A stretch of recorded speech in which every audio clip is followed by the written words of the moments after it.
everybody has their hooks. You know, some people, it's their business, their finances. You know, if that gets hooked, it's like their identity is tied to that. For other people, it's their body. They just feel like it's impossible. They can't change anything. They've gone into learned helplessness, where they just have literally learned that they're helpless. They can't do anything about it because they failed so often. But if I had to pick one that probably is most fraught for people overall, it's really intimate love and romance, because you can control your business to some extent because you can control you.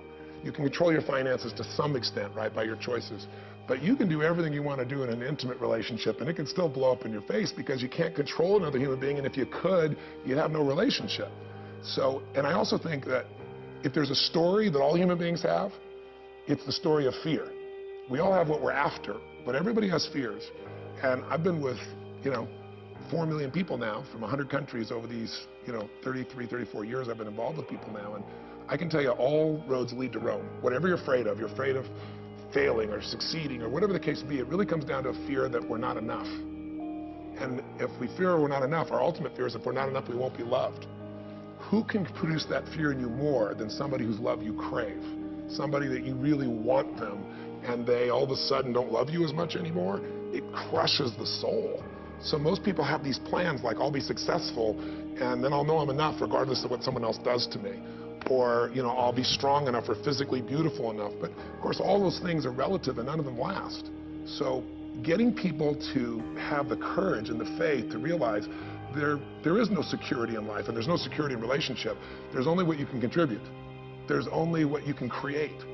And getting people to that place is not an easy thing to do, but when they do it, it opens up a whole new universe, because when somebody's in love, what's wrong with your life? Nothing. Oh, what a beautiful morning, doesn't matter, you're silly as hell. But when they don't have that love in their life and everything else is going well, they still come to that empty place inside at the end, and that's the place where the most successful people on earth that have been clients of mine, everybody thinks is so incredible, that's where they're lonely still very often, and that's the area that you got to really dig in to help someone. Do they usually have a story that happens to them very young, which is kind of a backstory or a seminal element that is still present in them 10, 20, 30 years later and preventing them from exercising those talents? Well, nothing's preventing them, but they choose to go back to that story, right? Because how many stories do we have in our lives? But we have certain seminal ones that have so much emotion wrapped up into them, so much pain, so much hurt, or so much excitement that they shape us, and everybody's got those. I always say, change your story, change your life. Because whatever your story is becomes the shaper of all your perceptions, what you're going to try or not try, do or not do. The problem is most people are so addicted to telling that same story over and over again, it does become their prison. And so the answer is yes. I think the oldest story is that all of us were loved unconditionally when we were born.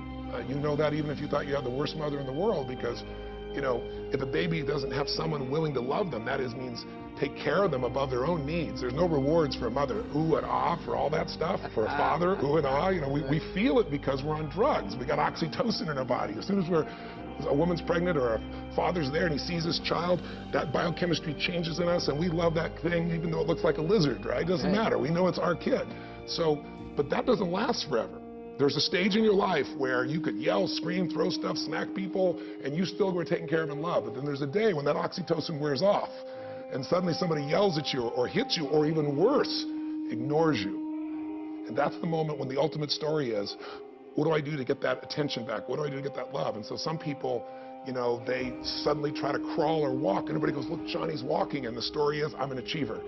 I do things so I'm significant enough to get attention and love. Some people break stuff and people come, and they learn, if I destroy stuff, that's my story, then I'll get unconsciously this love. Some people, they go, they make some noise and everybody laughs, makes some noise, and a comedian's born. So that story, that experience becomes the story of what I've got to do when I feel uncertain that I'm significant enough to be worthy of attention and love in this life. And I'm oversimplifying it, obviously, because we've had a lot of series of stories in our life. But if we can go back and reclaim who we are today instead of living an old story, everything in your life changes, and that's a part of what I do. I recall the President of the United States calling you. Remember, you were going to see Princess Diana, Mikhail Gorbachev, all these people, extremely successful, extremely talented. Did they all have backstories that ran them? Did they all have some element in them, despite their success, that was still in the back of their head, still telling them, you're not good enough, you are good enough, or some element of their life that wasn't working because of that? Well, I don't always get the call because somebody's got, some emotional problem or challenge. When the president called, you gave me a lot of crap for what I said to him at that time, which was, I said something like, I'm really appreciative of your calling, but I'm not a fan at that stage. So if you still want to hear from me, I'd love to come and do some coaching with you. So I was rather direct with him. But no, everybody's got parts of their life that shape the way they look at today and how they behave today. Everybody does. Everybody has a backstory, multiple backstories. The question is, which one's running you now? But what I'd say the common backstory for the successful people is hunger. Something produced drive in them. If you say, what's the difference in human beings and how they perform and how they show up, it's not intelligence or ability. You can find somebody with plenty of intelligence and ability and they don't maximize. They can't fight their way out of a paper bag. And then you find this other person that finds this hunger inside. You have it. I have it. Almost anyone we know who has done something they're proud of in their life or they feel good about in their life, they had to get through all the obstacles. They had to get through their own limiting stories. And so there had to be something they wanted more. That hunger often comes from a story of frustration or pain or desire. And finding that touchstone and igniting it is how you often can take somebody who's not driven and hungry and really help them to change their life. Do you think that people are empowered when they hear that somebody of that high stature also has some of those same problems and some of those backstories that are handicapping them? It's a great question. Some people are. Some people use it as a reason to hang on to their old story. Ooh, very cool. Right? Because they go, well, if Bill Clinton has that experience, right. If Tony Robbins has that experience, then what the heck am I going to do? And that's part of the challenges. It's like I remember one time, it was fascinating. My own sister, something was going on. It was challenging and everything else. I said, how come you didn't call me? And she goes, well, because you're Tony Robbins. I'm like, what does that mean? She goes, well, you can handle it. I was going through a really rough situation. Right. I had a similar experience with one of my boys, with my son Josh one time. He says, well, Dad, you're Tony Robbins, right? People make up this story because they don't know the real backstory. You and I know each other's backstories. You and I know that we didn't just show up this way. We've had a lot of gifts in our life, but we've paid the price to do it, and we've found a way to add value throughout life, and that's why we have the privilege to be here. But if you start thinking that everybody's messed up, then it gives you an excuse to stay messed up. Versus my view is, let me tell you what these people overcame to be where they are. That's what I'm more interested in, so that you and I have something to aspire to. Because stories will either give you some form of aspiration, some inspiration, or they give you an excuse to stay where you are, or even make it worse. When I see you on stage or on television or on any, interviews, you're always, on purpose, full of enthusiasm, full of, appreciation for the gifts. Was there anything that you were insecure about when you were growing up that you felt, oh my God, this could cripple me, or it was something that you Any really one thing? How many of the one things you want? No, Peter, I have trained myself with certainty, not just with stories, by focusing on when I did succeed and building those stories, but honestly by building into my body that certainty physically, like driving it in myself. I had so many fears. I mean, I had minestrone soup acne on my face in high school. I didn't feel attractive. I was 5'1" my sophomore year in high school. That's a scary thought. Isn't it? That's a scary thought. I grew 10 inches in a year. Well, the next guy that met you a year later, that's a scary thought, too. Well, what's a scary thought? I was with you when I found out, I had a tumor that made me grow like that, and I had no idea. So, you go from 5'1" to 6 foot, 6'2", now 6'7". People say, what's the difference? I always say personal growth, right? But it was a lot of personal growth, right? I mean, like, not only physically going through, but what I went through mentally and emotionally to make that happen. And so I was the little guy. I wasn't that strong. I had quite a mouth. I wouldn't take squat from anybody. And it's like, senior guy come to me and get in my face. But I had a mouth on me, wouldn't take it, but I was slow and not that strong. I had a good combination, right? But I overcame it mostly by saying, in the end, if I find a way to add enough value to somebody else's life, and I'm totally sincere and raw, they may doubt it all they want, but if I do that for year after year, decade after decade, eventually I'm going to get through to them. And my life has kind of panned that out. There's a large number of people, millions of people I've been able to serve that way, many of which who thought, oh, who's this idiot, this motivator, the big-toothed guy? But then they see me work my guts out for someone and really create results day after day, year after year, and they start to go, maybe the guy's, the real thing. That's, people get to judge that by results rather than by discussion. I did that. Yeah. I did that. I told you my story that I saw your stuff and I thought, oh my God. And I saw it another time.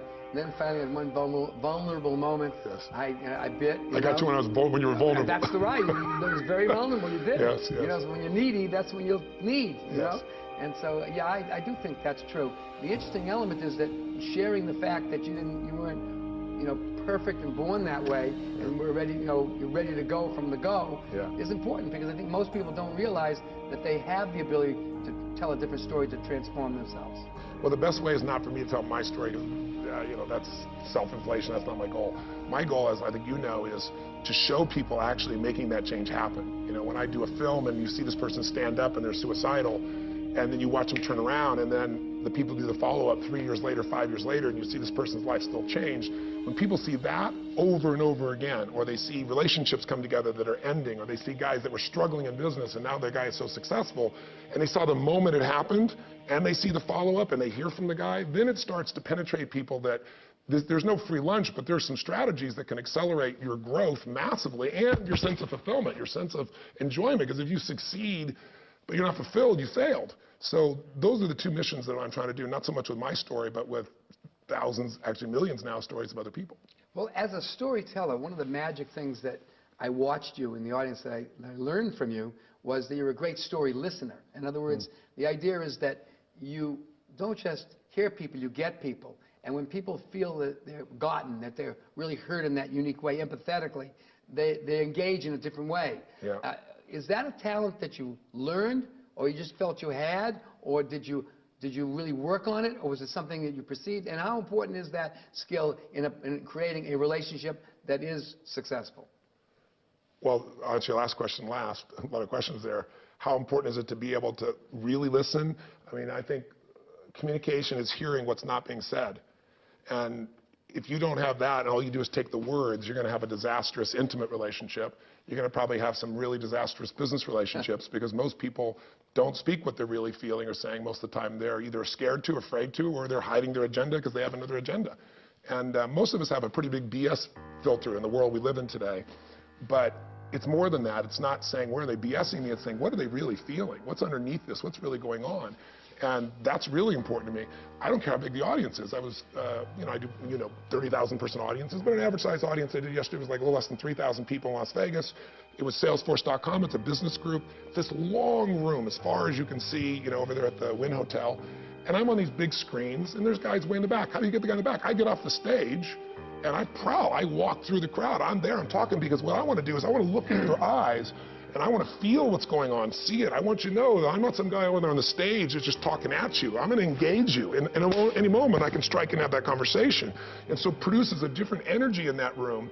It's not some passive listening, and it's not with me either. The minute they speak, I'm now zeroing in on what they're feeling, and I'm also saying, who else does this relate to in the room, and how can I use their story to help other people simultaneously? So if you ask me, the listening part is better than the storytelling part. You can entertain people as a storyteller, but you can transform people if you can really understand what their needs are, listen, and sometimes just by listening alone, people's lives can change. When you're on stage, or when you're coaching people directly, how important is it to really be interested in who you're talking with, as opposed to being interesting in telling your story? I think that one is, anybody who's honest knows the answer to that question, right? But knowing the answer and behaving that way, that's the big difference, right? We all know that if you're interesting, you might have a relationship that's on the surface, but if you're interested, you're going to go deep, because you're going to follow up and ask questions, and the person is not just going to feel gotten or some fancy term. They're going to feel that real connection that's happening, because we live in a world where there's so little raw reality. Reality television, we all know, is bullshit, right? So what is real anymore? And most people are so good at presenting that I think most people, they'd rather see the screw up. They'd rather see a presentation that's not as refined, so they know there's something that's real underneath it. But I think if you're interested in them, you don't have to work on the presentation side, because people can see the start-stops that are really real, and more importantly, they'll feel that connection with you. And so, your whole thesis in life is understanding that the story is what drives everything in life. It's what drives the influence of another human being. But the understanding of that person's story is more important than your ability to formulate your story. That's why I think in your book, one of the most valuable things, Peter, is the backstory. Because sometimes you can find that backstory in advance, sometimes you can't. Right. But if you're watching and listening and asking questions, the backstory will show up right in front of your eyes if you're engaged with that person. If you've got some rehearsed little talk you're going to do, you're going to be in your head instead of being here. I call it uptime. If you're in uptime, I'm in you. Now to do that, I have to know enough things and have a large enough bank account of things I've investigated or I understand or I've talked about that I don't have to worry about what I'm going to say. I've got so many, like you've got so many life experiences that I have a good idea of what I want to talk about, but then when we get here, it changes. When I was at this seminar the other day, I had this whole thing I designed, and I'm nuts. I think things through, I design it, and then I never do what I've designed. My team, it's the big joke. You drop the script. I drop the script because when I step out there, I'm here and go, nope, that's not what's needed right now. And that's also why I'm never bored.